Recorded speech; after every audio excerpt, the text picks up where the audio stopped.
बिस्मिल्लाहिर्रहमानिर्रहीम, अस्सलाम वालेकुम। Welcome to cooking inside the kitchen. और आज किचन में हम आपके साथ तैयार करेंगे चटपटे, चटखारेदार और मज़ेदार से भरवा बैंगन, या आप बैंगन की कड़ी कह लें। तो हम इसे तैयार करने के लिए लेंगे 1 केजी मेरे पास है बैंगन। आप इसे छोटे छोटे साइज में लेंगे, बहुत बड़े मत लीजिएगा। और फिर इसको 4 कट लगा देंगे इस तरीके से, फुली नहीं काटेंगे।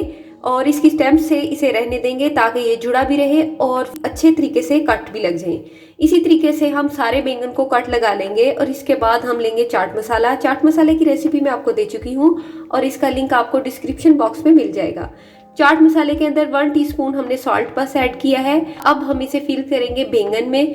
और आप इसकी फिलिंग में कोई मसाला भी ऐड कर सकते हैं, जैसे कुटा हुआ मसाला होता है, या फिर कीमा भी ऐड कर सकते हैं। लेकिन आज हम इसे सिंपल और चटखारेदार तैयार करेंगे तो चाट मसाले से ही तैयार करेंगे। इसी तरीके से सारे बैंगन के अंदर मैंने ये चाट मसाला लगा दिया है। और अब चलते हैं इसके कुकिंग प्रोसेस की तरफ। हम लेंगे एक पैन या कढ़ाई, इसके अंदर हम ऐड करेंगे ऑयल। ये मेरे पास है 1.5 कप, 1.5 कप हम ऑयल ऐड करेंगे। और मीडियम फ्लेम पे जब ये गर्म हो जाएगा तो इसके अंदर हम इसे ऐड कर देंगे जो बैंगन हमने मसाले वाले भर के रखे थे। आपने बड़े तरीकों से बैंगन को ट्राई किया होगा, इस तरीके से भी करके देखिएगा। यकीनन आपको ये रेसिपी बहुत अच्छी और पसंद आएगी, झटपट से बनने वाली। तो अब हम इसे फ्राई करेंगे और जब इस एक साइड अच्छे तरीके से ये कुक हो जाएगा, तकरीबन 3 से 4 मिनट में, तो हम इसकी साइड्स को चेंज करेंगे। दोनों साइड से अच्छे तरीके से फ्राई करने के बाद हम इसे निकाल लेंगे।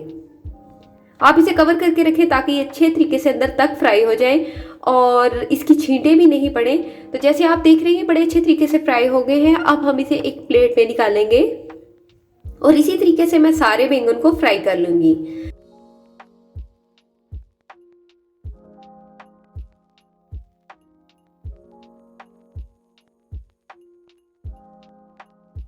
इसके अंदर ऐड कर देंगे 2 मीडियम साइज के प्याज, उसी ऑयल में जिसमें हमने बैंगन को फ्राई किया है।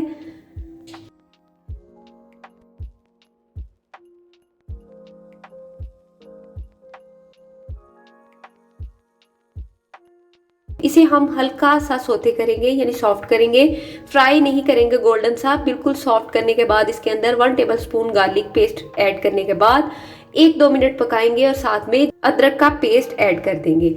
अब तीनों चीजों को अच्छे तरीके से भूनेंगे।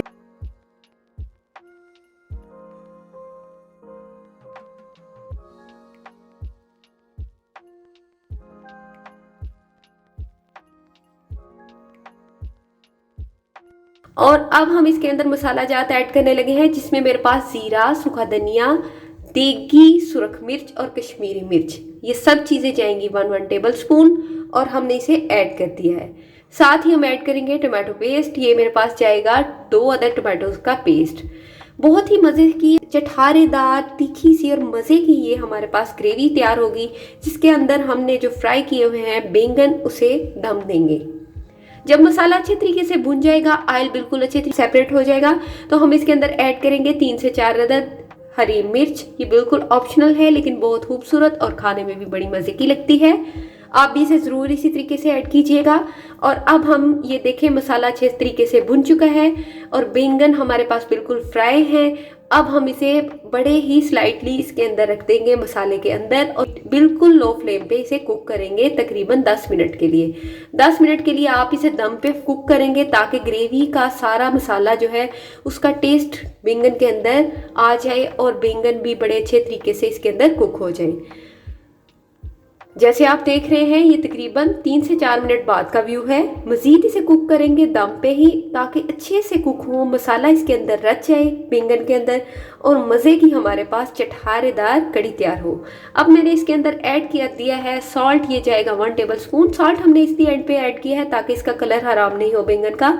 और आप देखेंगे कि बिल्कुल एंड पे कुकिंग के बाद भी बैंगन अपने उसी कलर में होंगे जिस तरह वो ओरिजिनल होते हैं। और सब्जियां वैसे भी इसी तरीके से कुक करनी चाहिए कि उनके विटामिन भी ज़ाया नहीं हो और मज़ा भी आए आपको। अब आप देख रहे हैं ये बिल्कुल डन है। 10 मिनट के दम के बाद हमने आपको दिखाया है सॉफ्ट हो चुके हैं बैंगन खूबसूरत कलर के साथ। और एंड पे हम इसके अंदर स्क्वीज करेंगे 1 लेमन, यानी 1 नींबू का रस हम इसके अंदर स्क्वीज कर देंगे। और आप इसे एंजॉय करें नान के साथ, चपाती के साथ या चावलों के साथ। और मुझे फीडबैक में बताएं कि ये छोटी सी रेसिपी आपको कैसी लगी, चटखारेदार तीखे से बैंगन। और अगर अच्छी लगे तो प्लीज़ इसे लाइक कीजिएगा, शेयर करना मत भूलिएगा।